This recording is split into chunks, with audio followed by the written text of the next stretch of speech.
Breaking news చూస్తున్నాం. జనసేన కేంద్ర కార్యాలయం నుంచి పవన్ కళ్యాణ్ బయలుదేరారు. చంద్రబాబు ప్రమాణ స్వీకారానికి హాజరు కానున్నారు. అయితే గన్నవరం దగ్గరకు వచ్చేటప్పటికి పవన్ ట్రాఫిక్ లో చిక్కుకుపోయారు.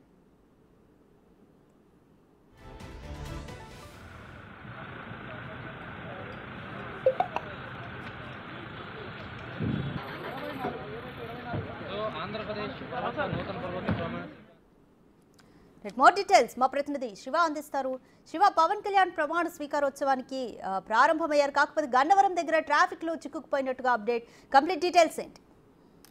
మొత్తం జనసేన అధినేత పవన్ కళ్యాణ్ కాన్వాయ్ లో బయలుదేరాడు. అయితే కరెక్ట్ గా ప్రభుత్వ వైద్యశాల దగ్గరకు వచ్చేసరికి ట్రాఫిక్ లో పవన్ కళ్యాణ్ 10 నిమిషాల పాటు చిక్కున్న పరిస్థితి కనిపిస్తా ఉంది. ఒకవైపు పోలీస్ అధికారులు గ్రీన్ ఛానల్ ఏర్పాటు చేశామని చెప్తున్నప్పటికీ ట్రాఫిక్ లో పూర్తి స్థాయిలో ఇరుక్కుపోయిన పరిస్థితి కనిపించింది. 10 నిమిషాల తర్వాత వేరే రూట్ లో సర్వీస్ రూట్ ద్వారా కూడా పవన్ కళ్యాణ్ కాన్వాయ్ ని పోలీసులు గన్నవరం ప్రమాణ స్వీకారం తరలించే ప్రయత్నం చేశారు. కానీ పోలీసులు గ్రీన్ ఛానల్ ఏర్పాటు చేశాము అని చెప్పి కూడా డైవర్షన్ ఏర్పాటు చేసినా కానీ ఉదయం నుంచి కూడా విజయవాడ పరిసరాల్లో కూడా పూర్తి స్థాయిలో విఐపీలు అలాగే ప్రజలు చాలా రకాల ఇబ్బందులు అయితే పడుతున్న పరిస్థితి కనిపిస్తా ఉంది. రాధిక.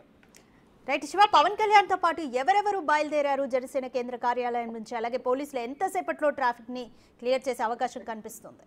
అదిగా మొత్తం మీద చూస్తుంటే జనసేన కార్యాలయం నుంచి పవన్ కళ్యాణ్ ఆయన సతీమణితో పాటు ఆయన కుమారుడు బయలుదేరారు. కరెక్ట్ గా విజయవాడ బెంచ్ సర్కిల్ ఫ్లైఓవర్ దిగిన తర్వాత ఏదైతే ప్రభుత్వ హాస్పిటల్ వద్ద సమీపంలోనే ఆయన కాన్వాయ్ పూర్తి స్థాయిలో ట్రాఫిక్ లో చిక్కుపోయింది. మరొక వైపు ఆయన సంబంధించిన కొంతమంది ఎమ్మెల్యేలు, కొంతమంది ముఖ్యమైన నేతలు, అలాగే నాగబాబు కుటుంబ సభ్యులు కూడా పవన్ కళ్యాణ్ కాన్వాయ్ లో కూడా ఉన్నట్టు చిరంజీవి కుటుంబ సభ్యులు విజయవాడ ఒక ప్రైవేట్ హోటల్లో అయితే ఉన్న పరిస్థితి కనిపిస్తుంది. మిగిలిన వారంతా కూడా పవన్ కళ్యాణ్ తో పాటే గన్నవరం ప్రమాణ స్వీకారం కార్యక్రమం వద్ద వెళ్తున్న పరిస్థితి కనిపిస్తా ఉంది. రాధిక.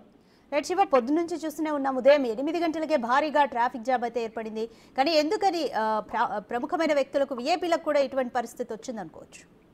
ప్రధానంగా కూడా విజయవాడ చుట్టూ కూడా పూర్తి స్థాయిలో ట్రాఫిక్ అంతా కూడా ఎక్కడికక్కడ నిలిచిపోయిన పరిస్థితి కనిపిస్తా ఉంది. పోలీసు అధికారులు పూర్తి స్థాయిలో అవగాహన రాహిత్యము, ఒక ప్లాన్ లేకపోవడం మూలంగానే ట్రాఫిక్ అంతా కూడా ఇబ్బందులు పారైన పరిస్థితి కనిపిస్తా ఉంది.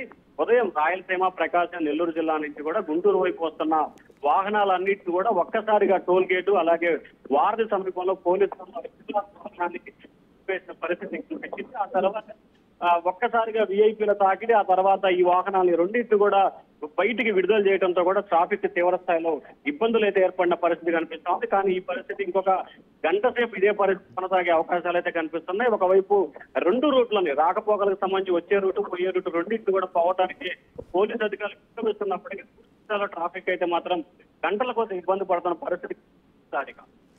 Thank you Shiva.